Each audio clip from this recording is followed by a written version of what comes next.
सपनों का घर। एक बार एक शहर में सोहन नाम का एक व्यक्ति रहता था। सोहन बहुत ही मेहनती और ईमानदार था। साथ ही वह लोगों की मदद के लिए हमेशा तैयार रहता था। लेकिन उसमें इतने अच्छे गुण होने के बाद भी उसे जीवन में सफलता नहीं मिल पा रही थी। वह जो भी पाना चाहता था उसके लिए खूब मेहनत करता, पर अंततः उसे नहीं पाता था। जीवन यूं ही बीतता चला गया और अंत में एक दिन उसकी मृत्यु हो गई। क्योंकि सोहन ने अच्छे कर्म किए थे, इसलिए मृत्यु के बाद देवदूत उसे स्वर्ग ले गए। स्वर्ग पहुंचते ही सोहन की आंखें खुली की खुली रह गई। उसने कभी इतनी सुंदर और भव्य जगह की कल्पना भी नहीं की थी। उसने पूछा, क्या अब मुझे इसी जगह रहने को मिलेगा? देवदूत ने जवाब दिया, हाँ। यह सुनकर सोहन गदगद हो गया। चलिए मैं आपको आपके निवास तक ले चलता हूँ। देवदूत ने अपने पीछे आने का इशारा करते हुए कहा। थोड़ी दूर चलने पर एक शानदार घर आया, जिसके बाहर सोहन का नाम लिखा था। देवदूत सोहन को घर दिखाने लगा। ये आपके सोने का कक्ष है और यह दूसरा कक्ष आपके मनोरंजन के लिए है। और ऐसा करते करते वे एक ऐसे कक्ष के सामने पहुंचे जिसके द्वार पर स्वपन कक्ष लिखा था। अंदर प्रवेश करते ही सोहन स्तब्ध रह गया। वहाँ ढेर सारी चीज़ों के छोटे छोटे प्रतिरूप रखे थे और ये वही चीज़ें थी जिन्हें पाने की पूरी मेहनत और लगन से कभी उसने कल्पना की थी।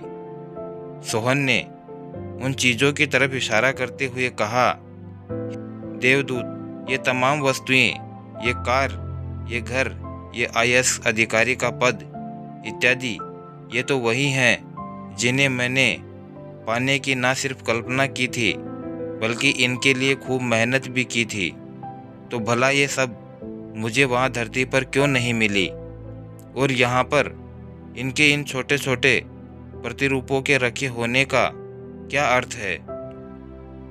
देवदूत बोला, हर व्यक्ति अपने जीवन में ढेर सारी इच्छाएं रखता है, पर वह कुछ ही इच्छाओं को पूर्ण करने के बारे में गंभीरता से सोचता है और फिर उसके लिए मेहनत करता है।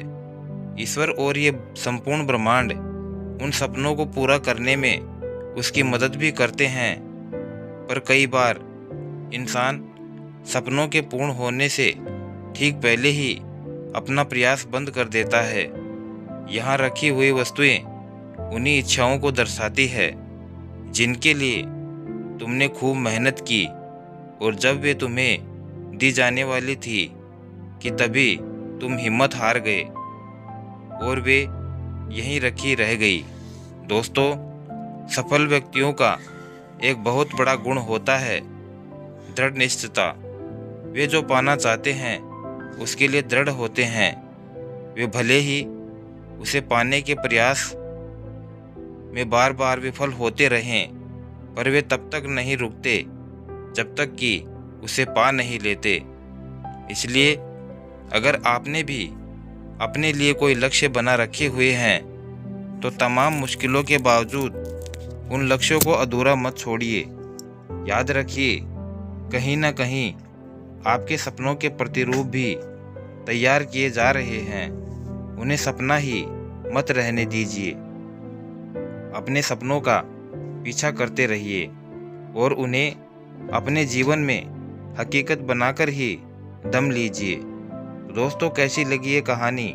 अगर अच्छी लगी हो तो एक प्यारा सा लाइक करें और साथ ही साथ चैनल को सब्सक्राइब कर बेल आइकन ज़रूर प्रेस कर लें, ताकि आने वाली नई वीडियो की नोटिफिकेशन आप तक सबसे पहले पहुंच जाए।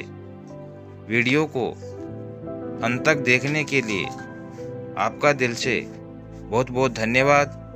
जय श्री श्याम।